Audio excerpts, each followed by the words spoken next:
महाशिवरात्रि के विषय में भिन्न भिन्न मत है। कुछ विद्वानों का मत है कि आज ही के दिन शिव जी और माता पार्वती विवाह सूत्र में बंधे थे, जबकि अन्य कुछ विद्वान ऐसा मानते हैं कि आज ही के दिन शिव जी ने कालकुच नाम का विष पिया था, जो सागर मंथन के समय समुद्र से निकला था।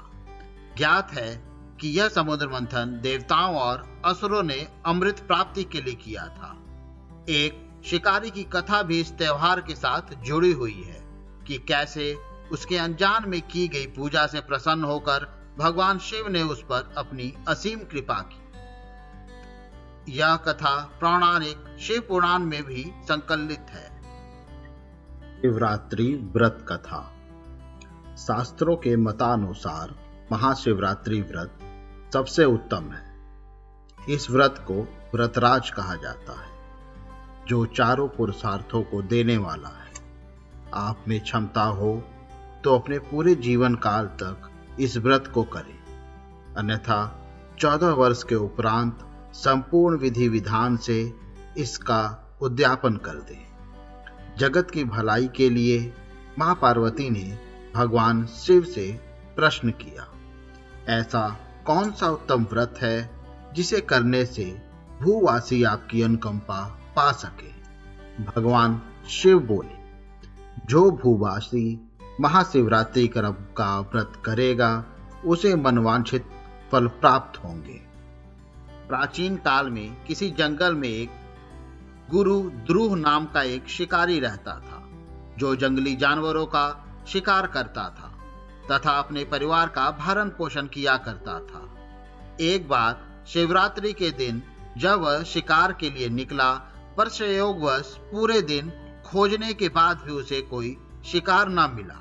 उसके बच्चों, पत्नी एवं माता पिता को भूखा रहना पड़ेगा। इस बात से वह चिंतित हो गया। सूर्यास्त होने पर वह एक जलाशय के समीप गया और वहां एक घाट के किनारे एक पेड़ पर थोड़ा सा जल लेकर ऊपर चढ़ गया, क्योंकि उसे पूरी उम्मीद थी कि कोई न कोई जानवर अपनी प्यास बुझाने के लिए यहाँ जरूर आएगा।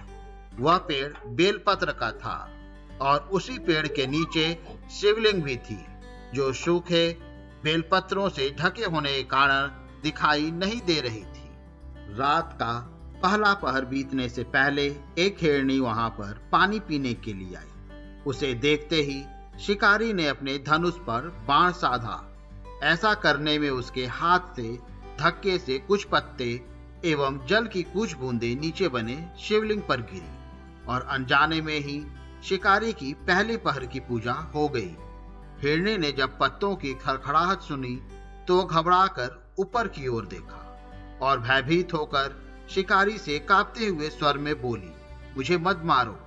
शिकारी ने कहा कि वह और उसका परिवार भूखा है, इसलिए वह उसे नहीं छोड़ सकता। हिरनी ने वादा किया कि वह अपने बच्चों को अपने स्वामी को सौंपकर लौट आएगी, तब वह उसका शिकार कर ले। शिकारी को उसकी बात का विश्वास नहीं हो रहा था। उसने फिर से शिकारी को यह कहते हुए अपनी बात का भरोसा कराया कि जैसे सत्य पर ही धरती टिकी है, समुद्र मर्यादा में रहता है और झरनों से जलधाराएं गिरा करती हैं, वैसे ही यह भी सत्य बोल रही है। क्रूर होने के बावजूद भी शिकारी को उस पर दया आ गई और उसने जल्दी लौटने का कहकर उस हिरनी को जाने दिया। थोड़ी ही देर के बाद एक और हिरनी वहां पानी पीने आई। शिकारी सावधान हो गया, तीर साधने लगा और ऐसा करते ही उसके हाथ के धक्के से फिर पहले की ही तरह थोड़ा जल और कुछ बेलपत्र नीचे शिवलिंग पे जा गिरे और अनायास ही शिकारी की दूसरे पहर की पूजा भी हो गई। इस हिरनी ने भी भयभीत होकर शिकारी से जीवन दान की याचना की, लेकिन उसके अस्वीकार कर देने पर हिरनी ने उसे लौट आने का वचन दिया, यह कहते हुए दिया कि उसे ज्ञात है कि जो वचन देकर पलट जाता है उसका अपने जीवन में संचित पुण्य नष्ट हो जाया करता है। उस शिकारी ने पहले की तरह उस हिरनी के वचन का भी भरोसा कर लिया और उसे जाने दिया। अब तो वह इसी चिंता से व्याकुल हो रहा था कि उनमें से शायद ही कोई हिरनी लौट के आए, और अब उसके परिवार का क्या होगा। इतने में ही उसने जल की ओर आते हुए एक हिरण को देखा। उसे देखकर शिकारी बड़ा प्रसन्न हुआ।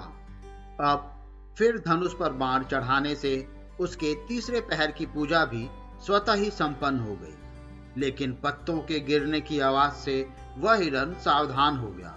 उसने शिकारी को देखा और पूछा, तुम क्या करना चाहते हो? वह बोला, अपने कुटुंब को भोजन देने के लिए तुम्हारा वध करूंगा।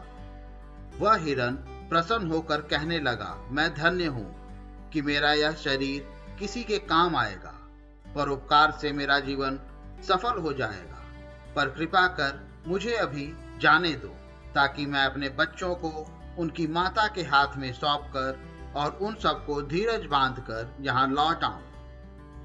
कारी का हृदय उसके पाप पुंज नष्ट हो जाने से अब तक शुद्ध हो गया था, इसलिए वह विनय पूर्वक बोला, जो जो यहाँ आए सभी बातें बनाकर चले गए और अभी तक नहीं लौटे। यदि तुम भी झूठ बोलकर चले जाओगे तो मेरे परिजनों का क्या होगा? अब हिरण ने यह कहते हुए उसे अपने सत्य बोलने का भरोसा दिलवाया कि यदि वह लौट कर न आए तो उसे वह पाप लगे जो उसे लगा करता है, जो समर्थ रहते हुए भी दूसरों का उपकार नहीं करता। शिकारी ने उसे भी यह कहकर जाने दिया कि शीघ्र लौट आना। रात्रि का अंतिम पहर शुरू होते ही उस शिकारी के हर्ष की सीमा न थी, क्योंकि उसने उन सब हिरन हिरनियों को अपने बच्चों सहित एक साथ आते देख लिया था। उन्हें देखते ही उसने अपने धनुष पर बाण रखा और पहले की ही तरह उसकी चौथे पहर की भी शिव पूजा संपन्न हो गई। अब उस शिकारी के शिव कृपा से सभी पाप भस्म हो गए। इसलिए वह सोचने लगा, ओह, ये पशु धन्य हैं, जो ज्ञानहीन होकर भी अपने शरीर से परोपकार करना चाहते हैं। लेकिन धिक्कार है मेरे जीवन को कि मैं अनेक प्रकार के कुकृत्यों से अपने परिवार का पालन करता रहा। अब उसने अपना बाण रोक लिया तथा हिरणों से कहा कि वे सब धन्य हैं तथा उन्हें वापस जाने दिया। उसके ऐसा करने पर भगवान शंकर ने प्रसन्न होकर तत्काल उसे अपने दिव्य स्वरूप का दर्शन करवाया तथा उसे सुख समृद्धि का वरदान देकर गुह नाम प्रदान किया। मित्रों, यही वह गुह था जिसके साथ भगवान श्री राम ने मित्रता की थी।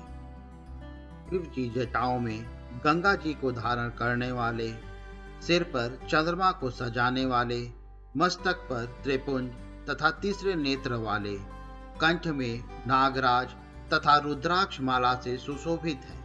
हाथ में डमरू और त्रिशूल है। इन्हें भक्तगण शिव शंकर, शंकर, भोलेनाथ, महादेव, भगवान आशुतोष, उमापति, गौरी शंकर, सोमेश्वर, महाकाल, ओंकारेश्वर, वैद्यनाथ, नीलकंठ, त्रिपुरारी, सदाशिव तथा अन्य सहस्त्र नामों से संबोधित कर उनकी पूजा अर्चना किया करते हैं। ऐसे भगवान शिव तथा शिव हम सबके चिंतन को सदा सदैव सकारात्मक बनाए एवं सबकी मनोकामनाएं पूर्ण करे। हर हर महादेव।